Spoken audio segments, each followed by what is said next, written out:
about this? We all learned to speak our native language before we ever started school. That made it a lot easier to read and write.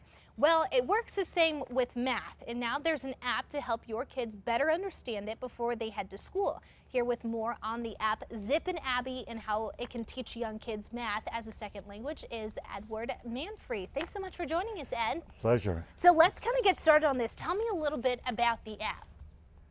The idea is teaching language of math the way we learn language naturally. I mean, kids, we're natural born learners. We learn to speak without rules.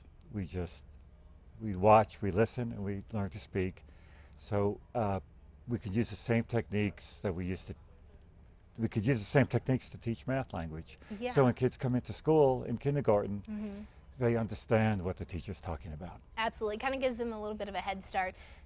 Head start is a great word for it. Yeah. And you actually created this idea, right? How long did this whole process kind of take?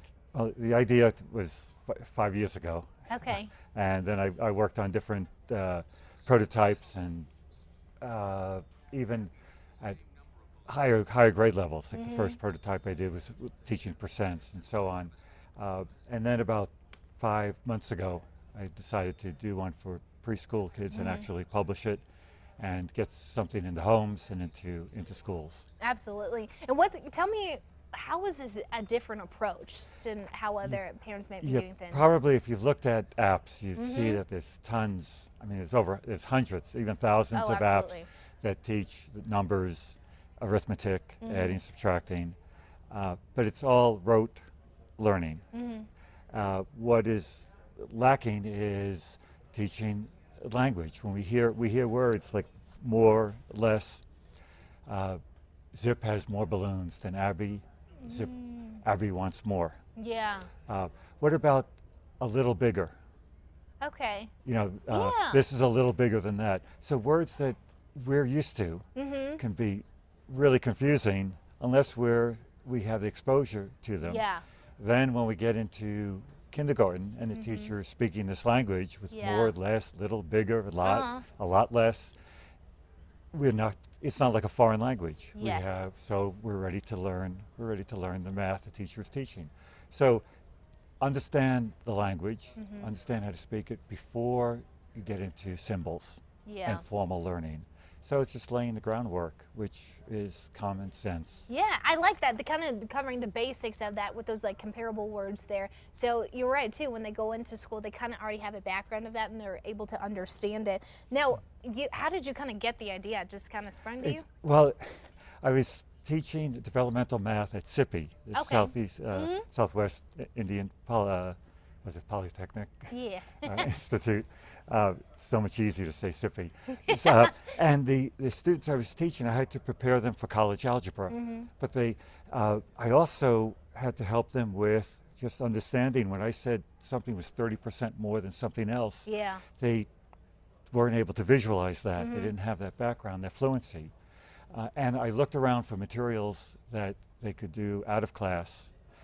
So they could spend class time teaching the ideas and the language of algebra, but there was nothing available. So after I finished teaching 3 semesters there, I was thinking, what can we do to have that material there? And I thought about the way I looked at language learning when I was learning Spanish. I was looking at apps and programs that use immersion techniques.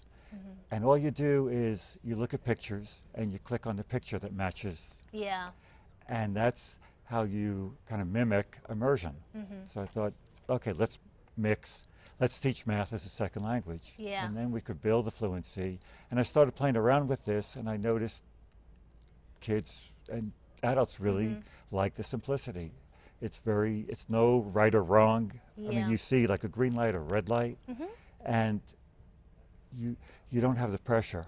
So it's learning language the way we learn as kids. You don't have rules, you don't have scores or so on. Absolutely, kind of breaks it down a little bit. And and the exposure. Now really quickly, we have about 10 seconds left. Tell me, can New Mexico schools get involved in this? I would love for Head Start programs or preschools to contact me to use How do we do that? How do we get a hold of you? www zip.learning-chest.com. Okay. Or just Google Zip and Abby. Zip and Abby. That's what the app's called, correct? Yes. Perfect. That is awesome. Ed, thank you so much for joining us. And I'm sure a lot of people kind of interested there. Like you said, it gives them that language before they go into school. Kind of gives them the groundwork. Yeah, and it's something different, and kids love it. I love it. Perfect. Thank you so much, Ed, for joining us. And we'll actually have more information on our website too, krqe.com. Just click under KRQE links. You'll find it there. We'll be right back.